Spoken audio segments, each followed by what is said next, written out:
गोटे थर महात्मा बुद्ध को गोटे सभारे भाषण देवार थिला।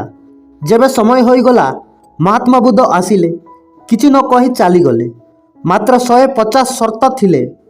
द्वितीय दिन मात्र 100 लोक थिले। पुणी थरे एमिति ही कले, किछि न कहि चलीगले। एथर 50 जन कम होईगले। तृतीय दिन हैला 60 जन लोक थिले। महात्मा बुद्ध आसिले, इआड़े सिआड़े देखिले, आउ किछि न कहि पुणी थरे चलीगले। चतुर्थ दिन हैला किछि लोक आउ कम होईगले। तापरे भी किछि कहिले नाही। जेबे पंचम दिन हैला तो देखिला मात्र 14 जन लोक थिले। महात्मा बुद्ध से दिन कहिला आउ 14 जन लोक तांकर सहित होईगले। केही जणे बुद्ध को पचारिला, आपण 4 दिन पर्यंत किछि न कहिले नाही, यार कारण कौन थिला?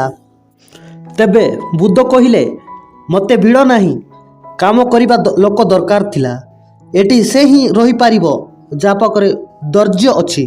जा पाखरे धैर्य थिला ओ ही रहीगला, जा पाखरे नथिला ओ चलीगला। केवल भिड़ अधिक हेले केही धर्म प्रचार हुए नहीं। बुझिबा लोक दरकार। बुझिबा लोक धैर्य धरुछि। बुझिबा लोक 100 रु जणे हेउछि। आउ मते एमिति लोक दरकार थिला।